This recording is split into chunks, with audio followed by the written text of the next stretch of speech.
Je vais maintenant parler de Golgo 13 de Professional, un film basé sur le manga classique Golgo 13 de Takao Saito, un manga qui est toujours publié à ce jour, ce depuis 1968.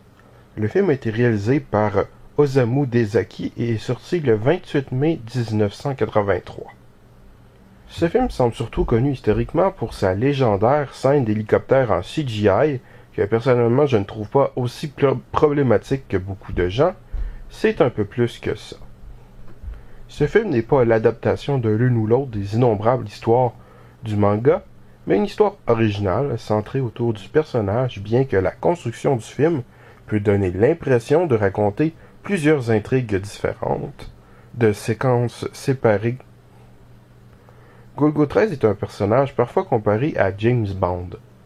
Si cette comparaison peut faire du sens, on est plus proche d'un Timothy Dalton que d'un Roger Moore. Golgo 13 est le tueur à gages parfait. Il réussit à atteindre toutes ses cibles, même si la manière de réussir ses meurtres peut sembler improbable dans bien des cas. Il le fait aussi sans sentiment. Il ne semble avoir rien d'humain, presque plus une machine. Aussi, il ne parle à peu près jamais. Pourtant, les femmes lui tombent dans les bras, en tout cas dans ce film. Il a malgré tout un certain sens de l'honneur.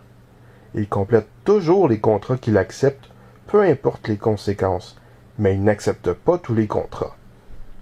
Il veut savoir la raison. Il ne faut pas trahir Golgo 13, ou essayer de le tuer, ou de l'imiter, ou de connaître ses origines. Il va aussi frapper tous ceux qui essaient de passer derrière lui et ne va jamais serrer la main. Nous suivons dans ce film Golgo 13 s'occuper de plusieurs contrats. Tout au long du déroulement, on voit plusieurs organisations essayer de le tuer. FBI, CIA et l'armée américaine. Un homme très riche et puissant a décidé de les pousser à éliminer Golgo 13. Ce qui rend ce film mémorable est le style que lui a donné son réalisateur, avec des plans très cool, des images très riches. Ça fait une formidable publicité pour le manga dont j'ai eu l'occasion de lire plusieurs histoires des années après avoir vu ce film, à travers les deux Best 13 of Golgo 13. Je trouve personnellement le film bien meilleur que le manga. Si le film est fidèle au genre d'intrigue et de caractère design du manga, le manga a un style très basique et un graphisme franchement médiocre. Tandis que ce film, très années 80, est super stylisé. C'est vraiment un excellent divertissement. Le réalisateur Osamu Dezaki est revenu le 21 mai 1998 avec l'OAV Queen Bee, qui préserve le style avec cette fois-ci une seule intrigue, mais pour une durée moins longue. C'est cool de revoir le style. Queen Bee n'apporte pas grand-chose de nouveau, c'est vraiment bon, mais c'est moins notable que le film Golgo 13 de Professional. Un autre dessin animé a été produit depuis avec une série télé réalisée par Shunji Oga, diffusée du 11 avril 2008 au 27 mars 2009 pour 50 épisodes, chacun étant adapté de l'une ou l'autre histoire du manga. Sans grande surprise, il y a pas mal d'histoires qu'on retrouve dans les Best 13 et dans la série. Pour ceux qui se posent la question, les deux Best 13 représentent les principales publications traduites en français de la série. Ce sont deux sélections des meilleures histoires du manga. Le premier volume suite à un vote des lecteurs qui semble favoriser les meurtres les plus spectaculaires ou les tentatives de connaître l'origine du personnage, et le second est un choix de l'auteur qui semble favoriser les histoires pour lesquelles ont été fait beaucoup de recherches sur des sujets spécifiques ou bien qui relèvent un peu plus de l'exercice de style avec cette fois-ci une seule histoire sur les origines possibles du personnage.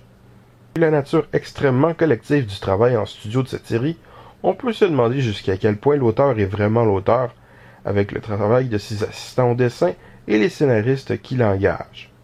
Autant pour le Best 13 que la série télé, il y a pas mal d'histoires sympathiques dans le lot, mais certaines me semblent très anecdotiques, surtout dans le premier volume, et comme je l'ai déjà mentionné, le graphisme est très moyen. Je vais maintenant vous parler de Gen d'Hiroshima, Adachi no Gen, Barfugen et sa suite, Barfugen 2, qui sont sortis le 21 juillet 1983 et le 14 juin 1986. Le premier a été réalisé par Mori Masaki et le deuxième par Toshio Hirata. Les deux ont été écrits et produits par Keiji Nakazawa et c'est adapté d'un manga de Keiji Nakazawa en 10 volumes qui date de 1973 à 1974. Ce n'est pas une biographie à proprement parler, mais Keiji Nakazawa s'est inspiré de sa propre expérience. Ce n'est pas parce que c'est le titre du film que le sujet est Gen ou Gen, qui marche nu, pied, bien qu'il soit fait mention que Gen, le personnage principal, aime bien marcher ainsi. Cela raconte la destruction d'Hiroshima par la bombe atomique à la fin de la Seconde Guerre mondiale et la survie qui en suit du point de vue d'un enfant. Au début du premier film, on voit la vie de famille de Gen durant les conditions de la guerre. Cela permet d'apprendre à connaître les personnages et de pouvoir suivre l'émotion de ce qui va leur arriver. Alors que Gen s'en allait à l'école, la bombe est lâchée. Heureusement, Gen survit, mais au milieu de l'horreur qui arrive, il va retourner à sa maison retrouver sa famille. Qui va survivre? Quel drame va-t-il arriver? Le restant du film s'intéresse à la survie des protagonistes toujours en vie dans l'immédiat après la tragédie. Le second film reprend nos survivants 3 ans plus tard. Nous pouvons y voir comment ils se portent, les conditions difficiles de la reconstruction du Japon, la destruction et la pauvreté. Nos héros vont rencontrer un groupe d'enfants orphelins qui survivent en volant et trafiquant. Le premier film contient son quota d'images horribles qui risque de nous marquer pour toujours. Mais ce n'est pas un film d'horreur, c'est une reproduction de la réalité. Je crois qu'il est important de voir ces images. Ce film est un film important et nous permet de voir et de réfléchir sur les horreurs de la guerre, de la destruction, de l'atomique. On peut dire que ces films ont un certain rôle didactique, mais je ne crois pas que cet aspect soit trop présent. Il y a bien par moments un narrateur qui explique certains détails, mais pas trop souvent, et il n'est présent que dans le premier film. Le second film, se déroulant après, montre bien sûr bien moins d'images horribles, quoiqu'une brève scène de cauchemar au début du film nous les rappelle grâce à la magie du flashback, mais il ne faut pas oublier les méfaits à long terme de la bombe atomique, tous les gens qui meurent de la radioactivité, la misère et les méfaits psychologiques. Si je trace un portrait sombre jusqu'à présent des deux films, ce n'est pas parce qu'ils ne sont qu'horreur et tragédie, mais parce que c'est un aspect important de ces films et qui sont essentiels à comprendre l'horreur de tout ça. Mais malgré quelques images horribles dans le premier film et des moments de grande tristesse, ces films ne se morfondent pas dans le mélodrame et dans l'horreur. Je n'ai pas l'impression que la sauce soit étirée.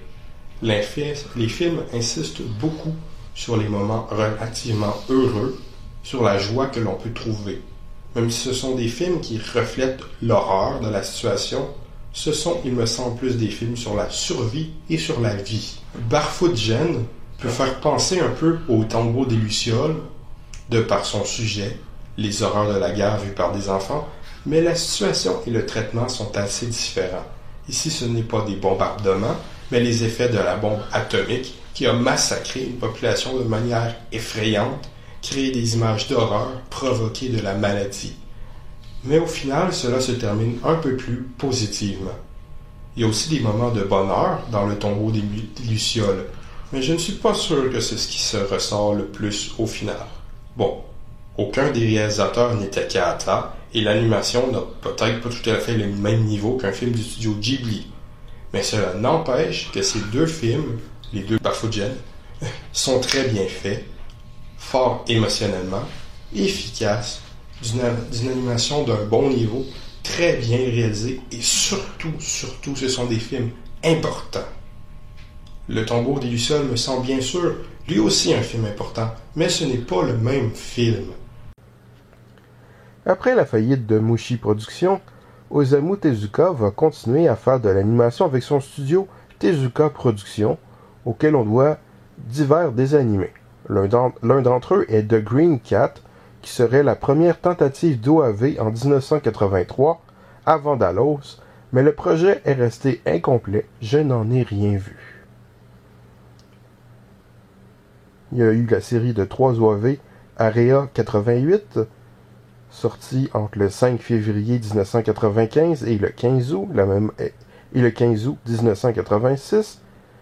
Ça devient un running gag, je ne l'ai pas encore vu, pourtant je l'ai en DVD. Night of the Galactic Railroad, réalisé par Gizabura Tsuji, est basé sur le roman de Kenji Miyazawa, un film qui est sorti le 13 juillet 1985. Un film ayant une formidable réputation que j'aimerais bien voir un jour, mais le Blu-ray semble à mon goût un peu trop cher. Maintenant, je vais parler de M.D. Geist, qui est sorti le 21 mai 1986. J'aurais pu en parler dans ma série de vidéos sur l'économie des animés, tellement ce titre est emblématique de l'argent qu'il pleut et du style des années 80.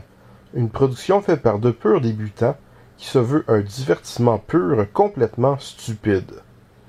Si Hayato Ikeda est crédité en tant que réalisateur, c'est une idée des producteurs pour les apparences, vu la totale inexpérience du jeune réalisateur Koichi Ohata, simplement crédité comme l'un des storyboarders.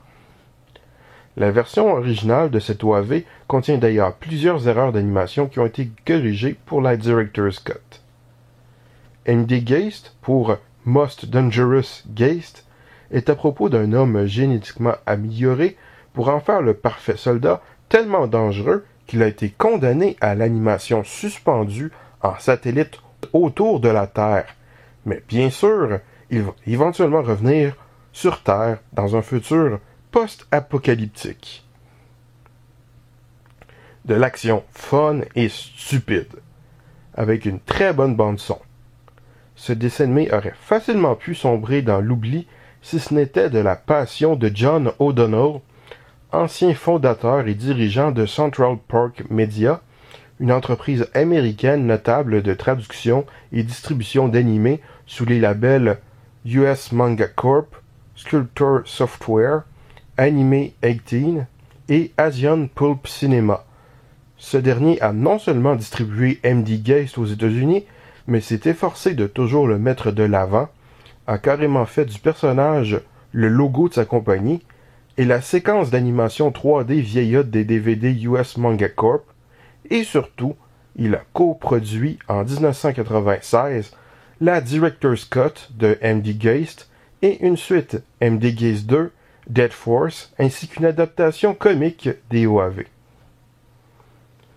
La Director's Cut ajoute du nouveau matériel, notamment une introduction et un épilogue qui donnent plus de sens à l'intrigue. C'est juste stupide fun.